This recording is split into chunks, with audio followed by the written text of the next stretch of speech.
ঢাকার বাইরে থেকে একটা লং ট্যুর দিয়ে আসলাম, তো বাইক হয়ে গেছে অনেক ময়লা। বাইক ক্লিন করতে হবে, বাইক ওয়াশ করতে হবে। তো বাইক ওয়াশ করার আগে চলে আসলাম বাইকের পার্টসের দোকানে। আমার ইঞ্জিন অয়েল চেঞ্জ করতে হবে। তো ইঞ্জিন অয়েল চেঞ্জ করার জন্য আমি সবসময় অরিজিনালটাই ঢালি, যেটা মানে আমার সাজেস্ট করে।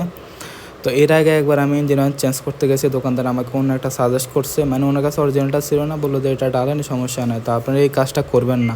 পরবর্তীতে আমার ইঞ্জিনের সাউন্ড সহ অনেক সমস্যা দেখা দিয়েছে, মানে ইঞ্জিনের সাউন্ডই চেঞ্জ হয়ে গেছে। পরবর্তীতে যখন অরিজিনালটা ডালা শুরু করলাম তখন আবার সব কিছু ঠিক হয়ে আসছে। তো এটা হচ্ছে অরিজিনালটা, যেটাই আমার সাজেস্ট করে, তো ওটাই আমি ডাললাম। পাশাপাশি যে অয়েল ফিল্টার সেটাও চেঞ্জ করলাম। তো অয়েল ফিল্টারটা চেঞ্জ করা জরুরি কেন, আপনার যে ময়লাগুলো আছে সেগুলো কিন্তু অয়েল ফিল্টারে থাকে। তো আপনি যদি অয়েল ফিল্টারটা চেঞ্জ করেন তাহলে ইঞ্জিনের পারফরমেন্স ভালো পাবেন এবং সাউন্ডটা স্মুথ হবে। তো পাশাপাশি একটা মাডগার্ড লাগালাম, কারণ বর্ষার সময় পানি উঠে। তো মাডগার্ড লাগালে আসলে দেখতে ভালো লাগে না, তারপরে লাগালাম, কারণ বর্ষার সময় পানি উঠে বাইকের অবস্থা পুরোপুরি খারাপ করে ফেলে। তো এখানে ইঞ্জিন অয়েল চেঞ্জ করে চলে যাচ্ছি বাইক ওয়াশ করতে, কারণ বাইকের অবস্থা পুরোপুরি খারাপ।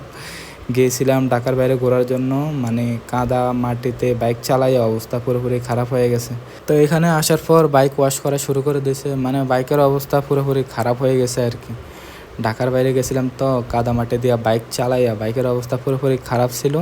পাশাপাশি বাইকে ছিল না মাডগার্ড। তো বুঝতে পারতেছেন কেমন অবস্থা হয়েছে। তো এই জন্য এখানে আসার পর ওরা ফোম ওয়াশ করতেছে এবং খুব ভালোভাবে বাইক ওয়াশ করে দিতেছে। তো আমি বললাম যে বাইকটা ওয়াশ করে দেওয়ার পর আমার বিভিন্ন যে পয়েন্ট আছে সেখানে একটু তেল দিয়ে দিও, যেমন স্টার্ন, তারপরে চাবি যেখানে রাখি এবং তেলের ট্যাঙ্কি যে খুলে সেই লাইনগুলো সহ বিভিন্ন জায়গায় তেল দিয়ে দিতে বলছি। তো তেল দিয়ে দিচ্ছিল। তো ব্লগটা এখানে শেষ করতেছি। সবাই ভালো থাকেন, সুস্থ থাকেন, আল্লাহ হাফেজ।